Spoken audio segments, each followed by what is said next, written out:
संत योहन का पहला पत्र अध्याय 3 पद संख्या 7 से 10 तक। बच्चों, कोई तुम्हें बहकाए नहीं।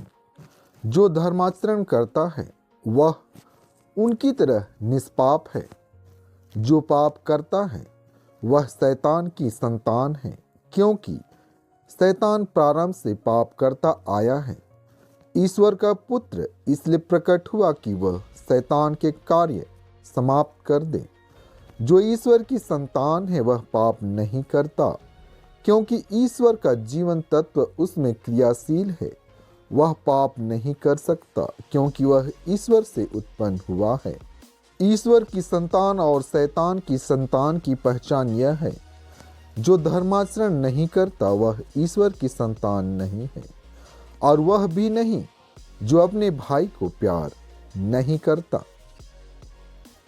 संत योहन आज का पवित्र सुसमाचार अध्याय 1 पद संख्या 35 से 42 तक। दूसरे दिन योहन फिर अपने 2 शिष्यों के साथ वहीं था।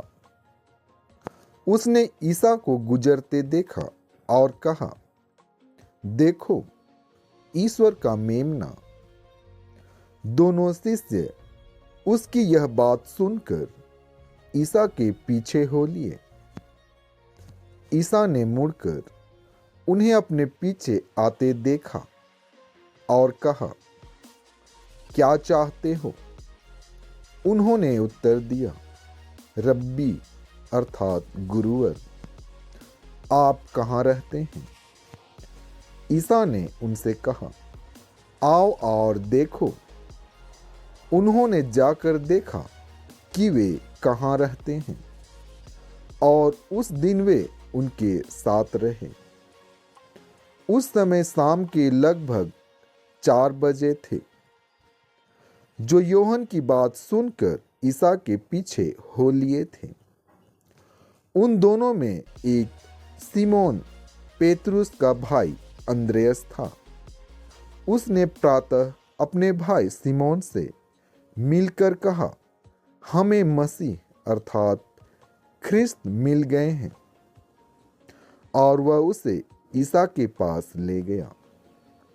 ईसा ने उसे देखकर कहा, तुम योहन के पुत्र सिमोन हो। तुम केफस अर्थात पेतरुस कहलाओगे। प्रभु के इन सुंदर वचनों के द्वारा आपको आशीष मिले। आमीन।